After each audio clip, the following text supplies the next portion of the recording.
Hey everybody, Josh the RV Nerd here with Bish's RV at your request, getting any motorhome I can. Like sometimes people go, Josh, what do you have against motorhomes?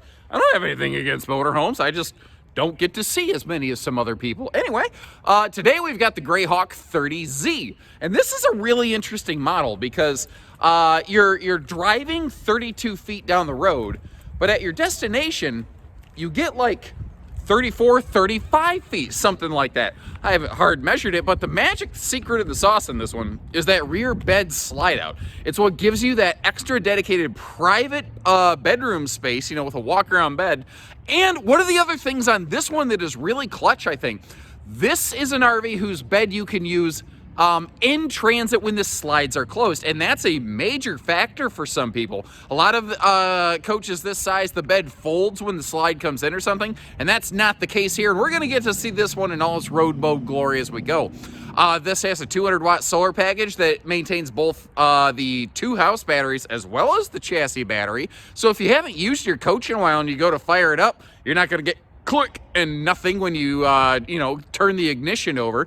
Also has a 4,000 generator right on board. You can get these with 1 or 2 air conditioners. We'll talk a little bit more about that as we go. Tank heaters on these, super high gloss smexy looking exterior skin package, frameless windows, and a lot of best in class qualities, like best in class 7,500 pound tow rating with no exterior hitching required, and best in class 750 pound rated over the seats and cab area bunk rating. So whether it's going to be cargo or people, she's built to haul basically. And I think we're good. I talk too much. Let's get in there. And sometimes I really kind of struggle with like, where do I start this video? Because a lot of RVs, they've got a lot of different things to talk about, and I don't always know where to begin.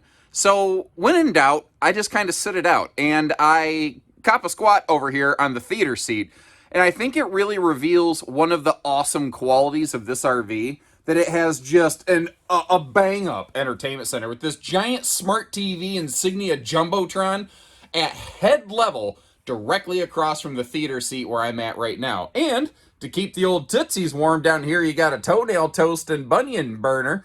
And you notice the heat venting in the cabinet side down here. This is very common in motorhomes, but you're not going to find carpet. You're not going to find floor vents in here. And interestingly, motorhomes, it is very, very common to have laminated flooring.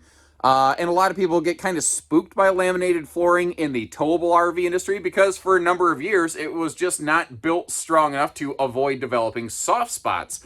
So should you expect that in a motorhome? Well, I've seen a lot of used motorhomes in my time, and soft flooring in motorhomes is not a common thing. I think because weight is not so much of a concern, they can build a lot more structure into a motorhome floor, but they're laminating not for that reason. They're laminating the floor so that you don't have wood sheets rubbing up against one another, causing squeaking, creaking, moaning, and groaning while you're going down the road. Because unlike a towable RV, if that thing makes just a whole mess of sound while you're driving it, it doesn't matter because you're not in it. In a motorhome, you're occupying the cabin, so they have to do some extra things to keep it quiet in here. There's just some fundamental differences between towing and pulling an RV, or driving and you know what I mean. I'm sorry, I'm an idiot. That's become a new catchphrase. Josh the RV Nerd, I'm an idiot.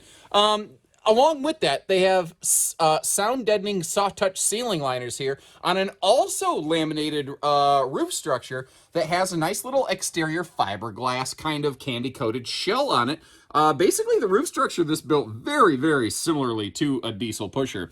Even the little step up here for the dinette is carpetless, but it's pretty minor. That doesn't really offend me too awful much. You step into and out of that in a very organic fashion. You see how the sofa sort of floats over the edge right there. Part of that is due to just the difference in construction on this versus like a towable RV, but also in the structure of that slide system and being able to use it while going down the road. Now, helping this look and feel more open are a couple things. We've got that 7-foot ceiling clearance, which is awesome. We've got that light farmhouse decor, and we've got plenty of window coverage on this. Previously found really only in the Greyhawk Prestige series, that awesome front windshield in that nose cap right there. Really doing an awesome job of opening things up. This is a floor plan like a lot of towable RVs that does suffer from a little bit of a lack of campside windows, but considering from your seating area, you can still kind of see out and forward, especially with that full window in the entry door. It doesn't feel quite so claustrophobic in here. Sometimes I forget to display this in some of the RVs. More and more Class Cs are doing this, and I realize I was in this RV last night, and I had to actually go home before I could finish it. I had this all staged up. Apparently someone's already been out here and rotated that spin-around cushion. I don't know when someone had the opportunity to do that, but maybe a gas station murder hobo was just passing through on the way to the next gas station and just came in to sit down and take a load off for a little bit. But that cushion should be rotated. And just to kind of give you an idea, I don't know what you can glean from this, but here's a little, image of me sitting on that thing. Kind of like I do my little toilet selfie champion routine, The reason I'm pointing this out is a lot of Class Cs don't do what we're looking at right here. Now, both seats can spin around. You see how there is that cushion on the driver's seat over there, just to kind of help you connect the dots. Like, you don't have to sit on top of that cushion. It's removable, obviously, so that, there is room between the steering wheel and the seat when you are actually going down the road. I figure that might be worth pointing out. I do like how they kept the flooring in the front cab area here, though, a little industrial, just that rubberized mat. Because, if you're getting in and out of a gas station, if you stop at a gas station bathroom, you don't want to be putting your shoes in carpet. Just, no. A couple cool details up here in the forward bed. Both sides of the bed have household USB outlets, as well as those handy little drink pockets up there, which I think is very cool. As a kid, I definitely would use that as like a G.I. Joe action figure storage location. You've got a power front shade up front there, so if you want to privatize that or just block the sun if it's just killing you in the late afternoon, you can do that right there. We'll get a sample of all this, like with the curtain pulled down and all those sorts of good things. As I back up here, a couple details. Take note of the seat belts. You see how there's two rear-facing seatbelts on that dinette bench? Jayco's not required to do that, but they do it anyway. Now, the forward-facing dinette seats, I think that is more of a requirement, but there are the two seatbelts for the driver's area, two more here, there's two more over here, and then there's two more in the theater seat. I've tucked one set away, and I've left the other set pulled out to just kind of help you, bridge the gap a little bit right there. So this RV can seatbelt 8 people. And if you look at the back of this bench, you can actually see how there are car seat anchors that a lot of manufacturers are still not offering. Now, pardon my already questionable camera work, as I got a moonwalk backwards here without falling into the step well by the entry door and twisting an ankle. I've nearly done that a few times, and my father always used to tell me that experience is nothing more than how many times you've been kicked around the block, and I hate it when my dad's right. I love that they just went with a white accent light above the slide. I don't think white accent lighting is ever a wrong decision. I think some people like blue, some people dislike blue, and some people are neutral on it. I've never had someone say, I really, really dislike that RV because it's got a white accent light above the slide. Although, now that I've said it, I feel like one of my smart aleck viewers, who I love, by the way, please keep it coming, they'll have something to say about it. That's just a general feeling that I have. Probably David Weidman. I made the baby hammock joke in a hybrid camper one time, and boy, he never forgot it. Let's talk air conditioning. Let's talk about something cool, shall we? By default, this has a single air conditioner. This is a 30 amp service coach, and there is no 50 amp upgrade. However, you can option a second air conditioner into the bedroom of the RV, which you will see we have done here. The dual air conditioner still runs on 30 amp, but it runs with an energy management system. And what that's going to do is basically, it might cycle off one compressor or the other, or juggle them, or like drop off a microwave to keep the airs running, or whatever it needs to do to help keep you as cool as possible. So if you're looking to be cool as a cucumber, well, that might be the way to go. And if you're camping in the hot climates, may not be a terrible, terrible idea. And if you're camping in the chilly climates, you do have holding tank heaters. You've obviously got a propane furnace by virtue of the vents that you see, and that pretty little fireplace is actually an electric space heater that will do wonders toward really keeping it warmer up in here. But now for entertainment. What if you're not on Boardwalk and Park Place at the theater seat? Well, if you're over here, like at the dinette where I'm at, you see how that TV can pivot around. Now, I think there's actually dead wasted airspace behind that TV because you see how deep it was above the TV. That kind of surprises me. And I'm curious, this is a gas electric two-way fridge, which at the time of this filming is all they offer. Would you be interested in a 12-volt fridge option or standardization with an optional two-way? Like, let me know what you would prefer to see in this RV in terms of refrigerator space. Now, the cabinetry is all pocket screwed. Notice how all the flip open overhead cabinets are self-strutted. They're not the, as I refer tongue-in-cheek to, auto closing variety. Anything goofy, stupid, or weird like that. Now, back up front here, you saw there's the ladder to that upper bed. This is a best-in-class thing right here. That's 750 pounds rated for that forward overhead cab bed. I've not seen another manufacturer match that. Maybe someone does. And if someone does, leave me a comment. Let me know. I won't claim to know everything about everything. Certainly, my wife will confirm that. But 750 pounds in the forward bed is sometimes double, maybe nearly triple what I've seen from some other brands. I've seen as low as 250 pounds up here, even in some Class A motorhomes. Now, in case you're curious, what is this extra dark colored cushion? When you fold the dinette down into sleeper mode, that is the cushion that will actually go on top of the table. The two side cushions are back cushions, that rest against your lower back. Those basically you'll get out of the way. Now that, I try to look at RVs like I was going to buy it, and that kind of raised an interesting question for me. What do you do with that cushion when you're not sleeping on it? And I try to be very real about this stuff. This RV has no built-in good solution. There's really no interior storage space large enough to house that thing when you're not using it. So when you're not using it, you'll probably end up doing just about what I've done with it right here. And by the way, did you notice that don't fall out of bed, Uncle Gary kind of safety net up here? I've got, my daughter tosses and turns a lot at night, and I've got a nephew that will literally, he falls off the bed about once a night. Not because he's very active in his sleep. He's just very moving, his dreaming brain connects with his body and makes him, twitch around and roll around. Well, that would be something that would be a very good safety item for him. So that's the kind of extra little stuff that I look for.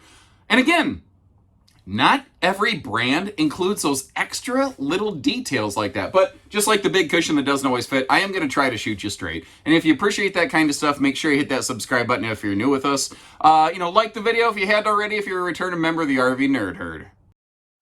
Now, something I have a very bad habit of doing, I don't know why, for no particular reason, but very often I just forget to record the bathroom of a motorhome, and today is not going to be one of those days.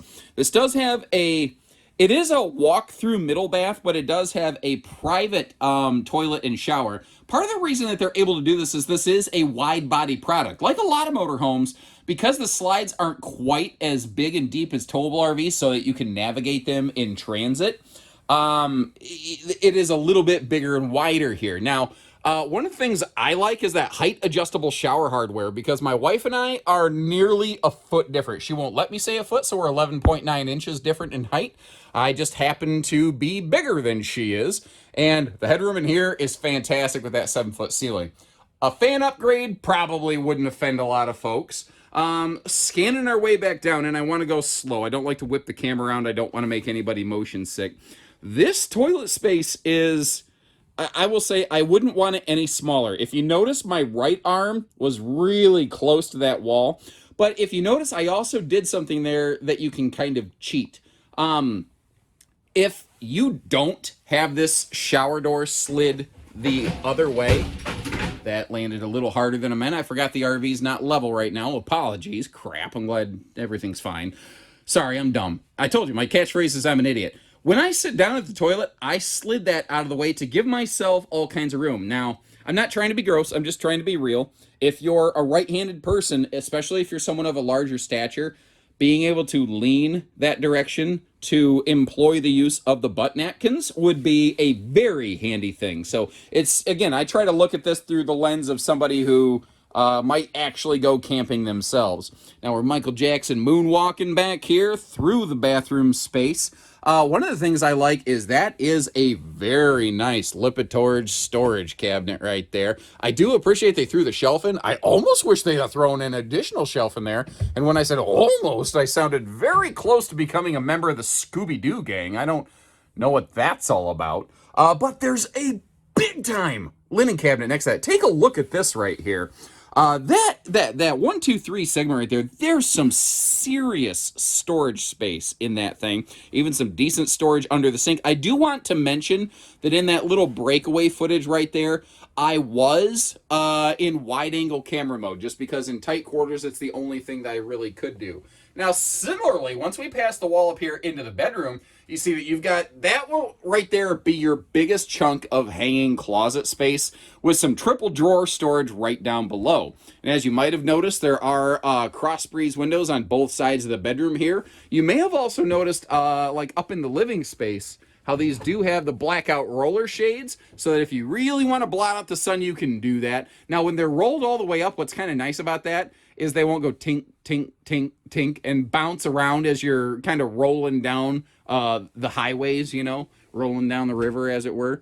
And this is just, it's not quite deep enough to be hanging storage, but they didn't want to waste it. So that's, you got 3 pockets. You got Crocs, you got socks, and you got undies. Crocs, socks, and undies, baby. Now, both sides of the bed have some household outlets, and both sides of the bed have USB plugs. Give me just a second. Let me shed some light on the situation. There we go. A little extra spotlightage.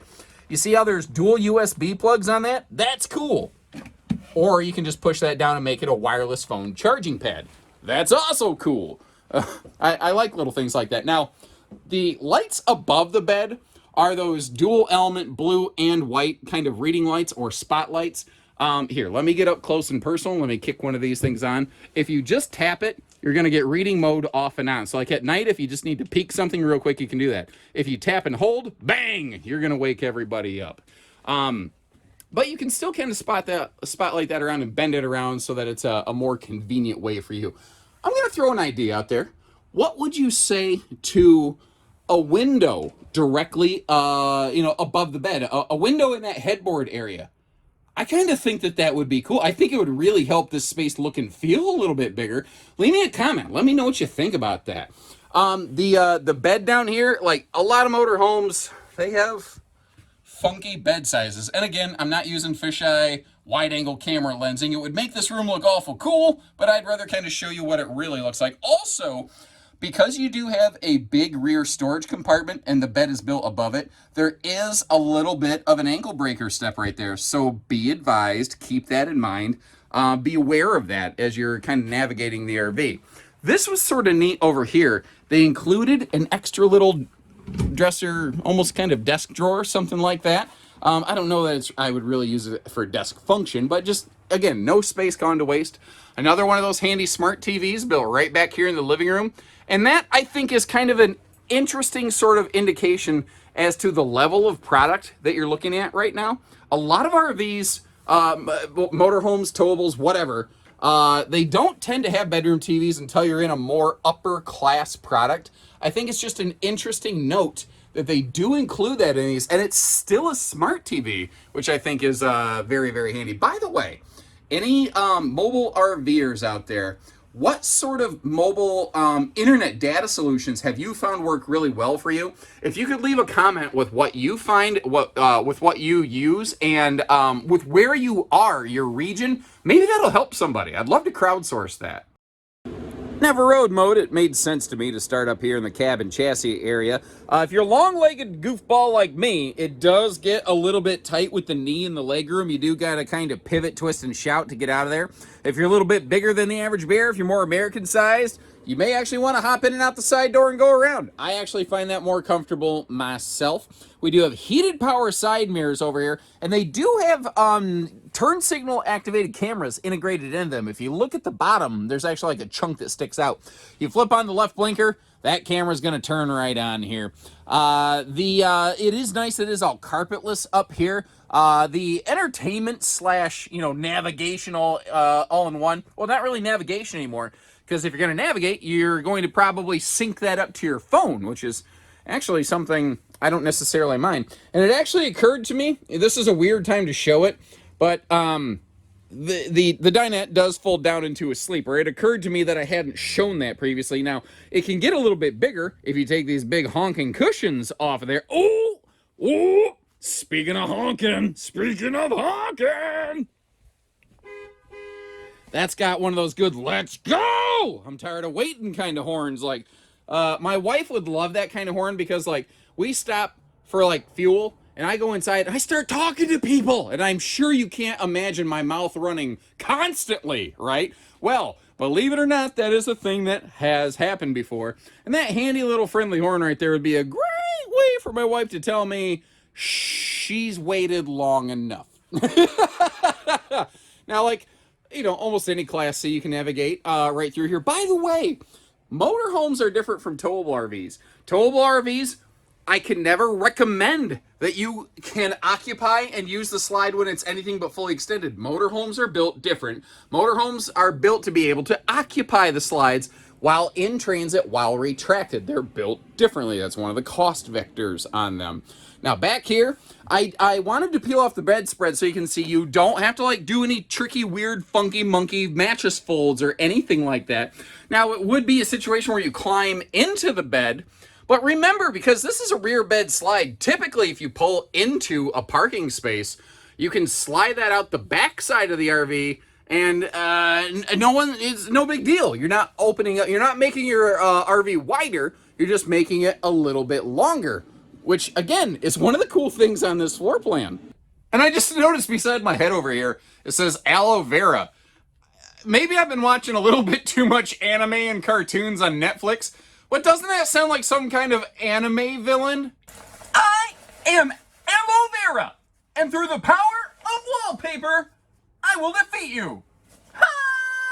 It's just how I see it.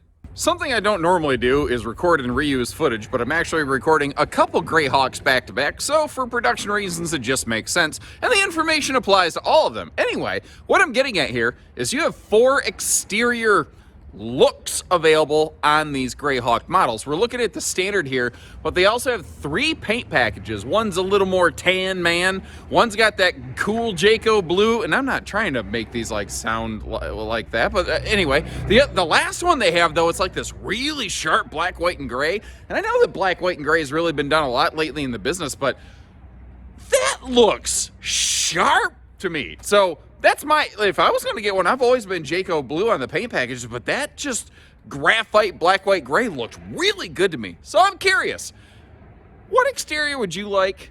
The base one or any of the paint packages? Understanding those paint packages are fairly spendy. At the time of this recording, understand it could change, the MSRP on those is just about $13,000 for paint. Now, you don't pay MSRP at Bish's RV, but the fact is, she's spendy, but they look so good, and they keep the RV looking really good long term too.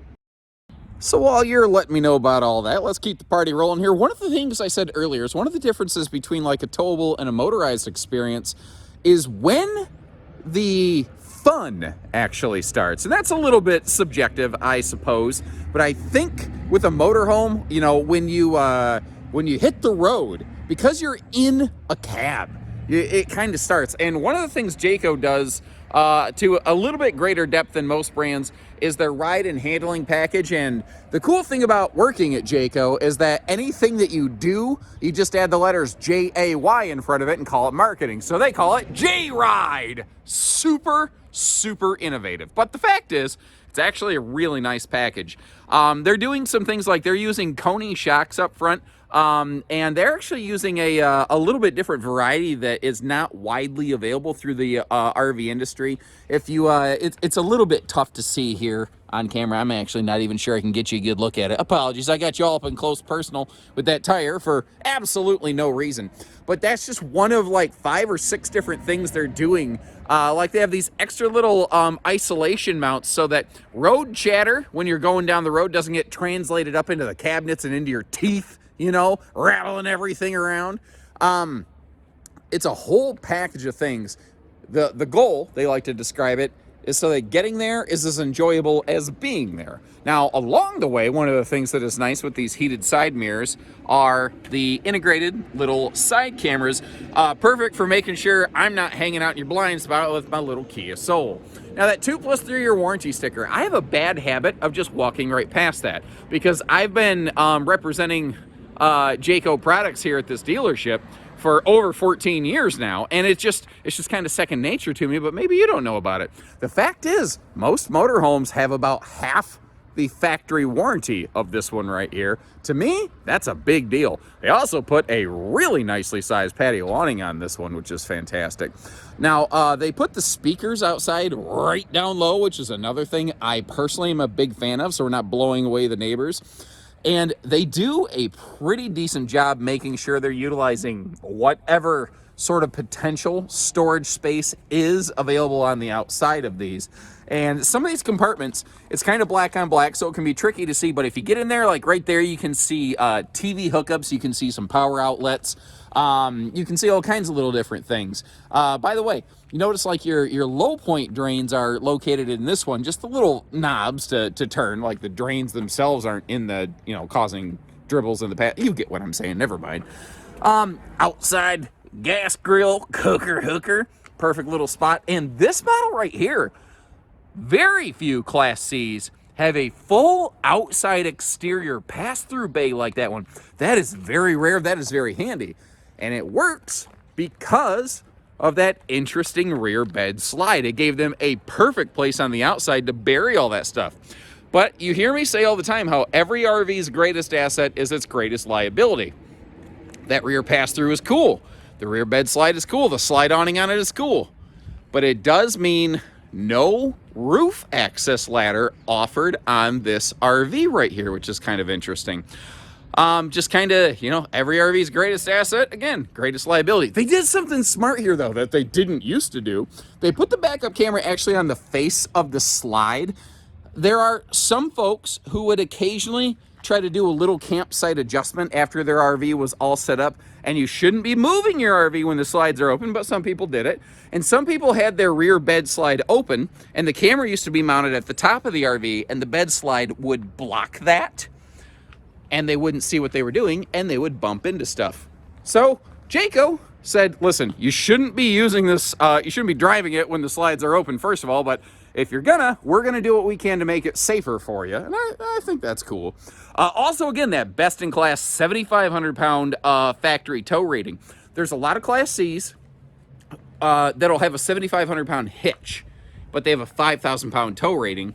And if you want a 7,500-pound rating, you have to get an external weight distribution system like you'd put on a travel trailer. I don't think most people are getting a motorhome so that they can hitch up like a travel trailer.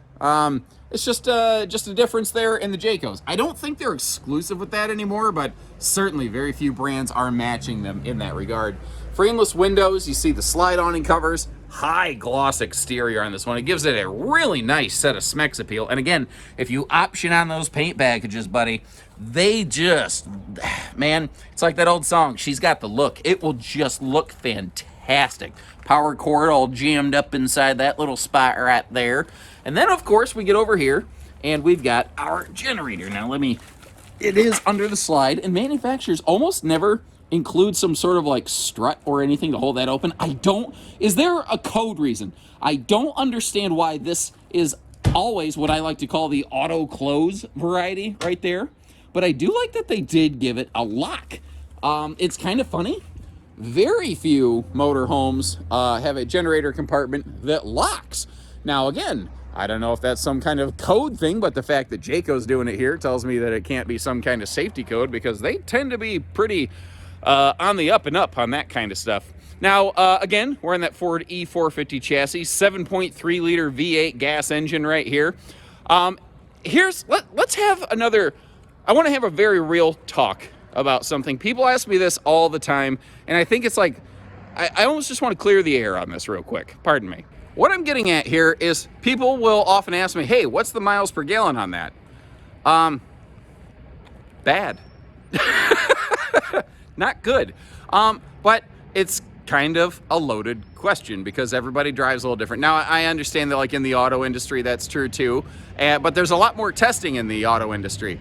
I have no data, no like average miles per gallon data from any sort of person who actually tests for that kind of stuff on a motorhome.